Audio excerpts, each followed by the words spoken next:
YouTube, is me, Dion, back with another video. Welcome. All right, so listen, I do not want to make this video. I hate I had to make this video. I really thought the Nikon ZR was the dream camera for me, but unfortunately, I had to return it. Okay, now the Nikon ZR is a great camera, really great camera, but it's not for me. Okay, I'm a hybrid shooter. I am a hybrid shooter. Okay. And it took a while for me to accept that, but I really am. And what I mean by that is that I really enjoy taking photos as much as making good video content. Okay. With high quality. I need a camera that can do both. And so the Nikon ZR, well, I jumped the gun too fast. Okay. Let's talk about it. Okay, so when I first bought the Nikon ZR, I brought it back right here in the studio, unboxed it, excited, and I did notice as I'm grabbing the camera, lifting it up, putting it down, moving things around, the sensor was moving in the camera. So I grabbed the camera and I'm slowly shaking it up and down. I'm like, wait a minute, this sensor is loose. It's moving too much. So that really was like driving me crazy at that point. I'm like, what is going on? So then I go to put the battery in to try to turn it on, but the battery's dead. So I charge the battery. I'm doing research, trying to figure out what in the world could this be. And I'm hoping that I didn't get a camera where the sensor or something was broke or something was off. Because I never had a camera where the sensor shakes that much. I was like, what is going on? So already I'm off to a bad start with the Nikon ZR. Come to find out, doing research, that is normal in the Nikon ZR, that the sensor will shake when the camera's off. And I did put the battery in, I turned the camera on, and voila, the sensor locked in place. The camera was good to go. It was smooth. The sensor was not moving. Whew. All right. I bought the Viltrox 20 f2.8 lens to put on the Nikon ZR, and as I'm putting it on, I noticed that I have to twist the lens the opposite way of what I'm used to when I put a lens on a Canon and a Sony. Your muscle memory, you're gonna jack it up. With the Nikon ZR, I had to twist the lens the opposite way to put it on the camera. So I'm already like, that's weird to me. What is that about? So, okay, I got the lens on. My daughters were right here in the studio with me. So I immediately turned it on. I got all my settings correct. Autofocus, continuous focus, eye detect, all that stuff. I'm setting up my camera. And I go to use it. And my kids are playing, so I'm keeping up with my kids. I'm trying to keep up with my kids. And I'm noticing that the autofocus is kind of going in and out. I'm like, hold on, what's going on now? I even put it towards me, the camera towards me. I'm walking, and I can sense the autofocus is coming in and out. So I'm like, what is going on here? So to put a long story short, the Nikon ZR only has 273 focus points. And if you compare that to the R6 Mark III, that camera has 6,097 focus points. So that's a huge gap. And prior to buying this camera, all the reviews was, oh, the autofocus is amazing, it's great, it's amazing. And I honestly want to say that me using the camera, the autofocus is good. It's there. It has autofocus, yes.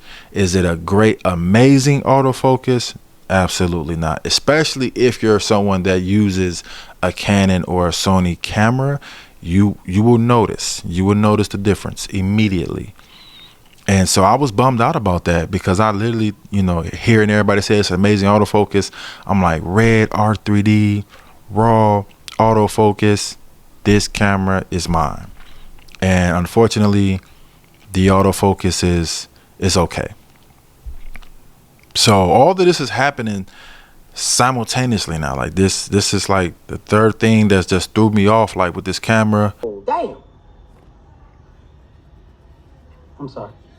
So my experience of what I thought it was going to do to my actual experiences unboxing it and using it is two different things at this point now. Two different things. Another thing is the Red RAW. So yes, it has Red R3D RAW 12-bit. Let's keep that in mind. That's a great Kodak. The Red Komodo has 16-bit.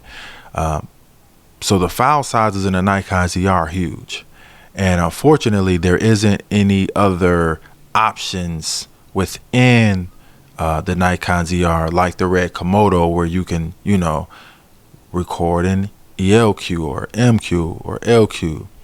So you had options to play with the file size. And in the Nikon ZR, you have your Red 3D RAW 12-bit, and then they give you a file of an MP4, which is a very small file size that you wouldn't want to use. So if you really want to take advantage of the Kodak, the Red RAW Kodak in the camera, be prepared to use a lot of CF Express Type B cards, or, you know, use up a lot of data.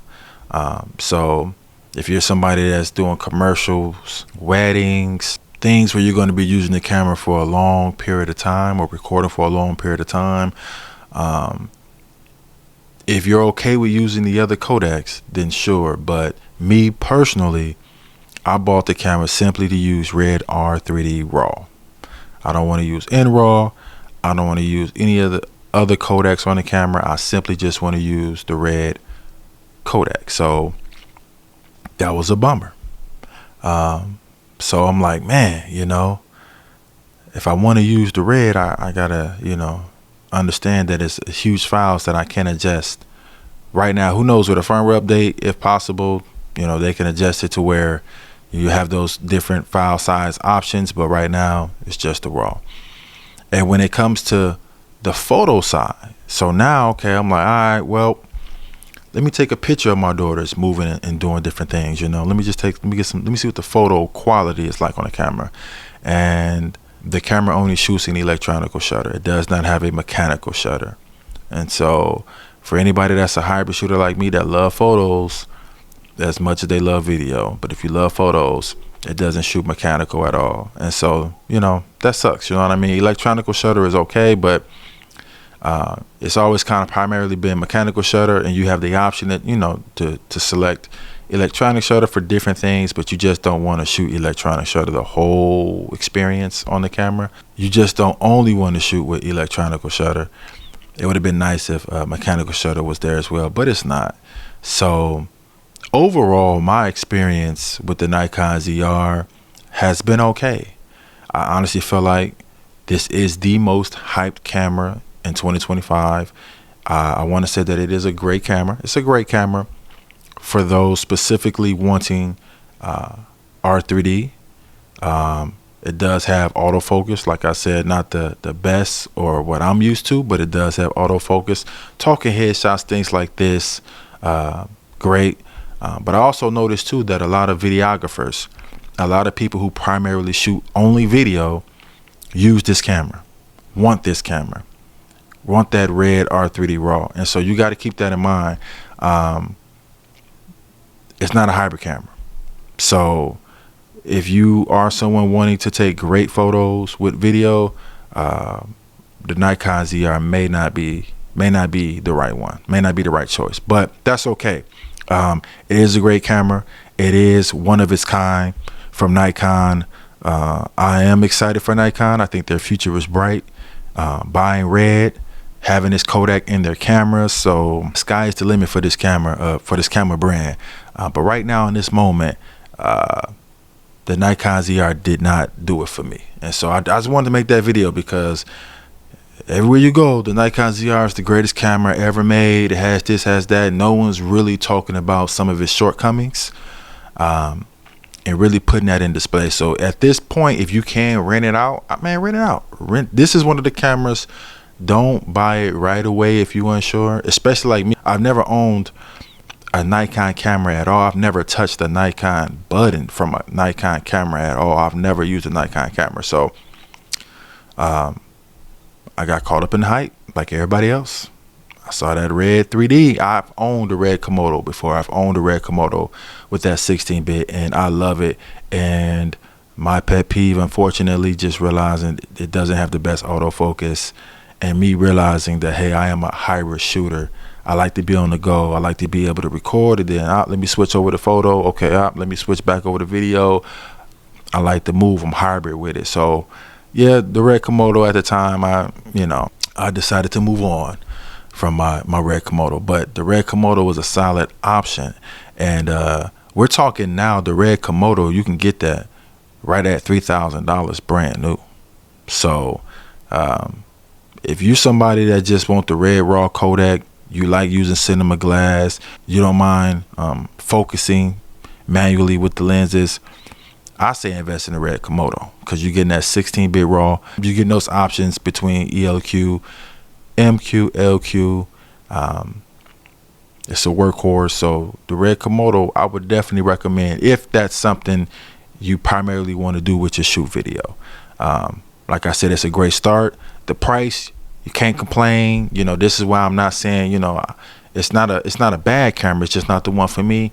I mean, you're getting a lot of great features for the price of the Nikon ZR. You really are. But, if you're more advanced, you really want something more hybrid, something with photo, video, features all the way around, you might want to look around. So, yeah, I just wanted to make this video. I do hope this helps somebody. Thanks for watching. If you have any questions, drop them in that comment section. Let 2026 be the year where you make the best content you've ever made. Okay? And remember, every camera is a great camera. Every camera is a great camera at this point. So even your cell phone. So, get caught up in the storytelling. Get excited about, being able to create from scratch with these tools that we have available to us. And, have some fun. You know what I mean? Don't get caught up in the gear. I'm maturing. Crazy. I am maturing, because I about still would have sucked it up and made it work with the Nikon ZR, but I had to make that call because I realized that I like taking photos. Y'all gonna stop, playing with us who like taking photos and love great quality video, okay? You gotta stop playing with us, y'all. Okay, so without further more, have a good rest of your day, man. I'll talk to you guys soon. See ya.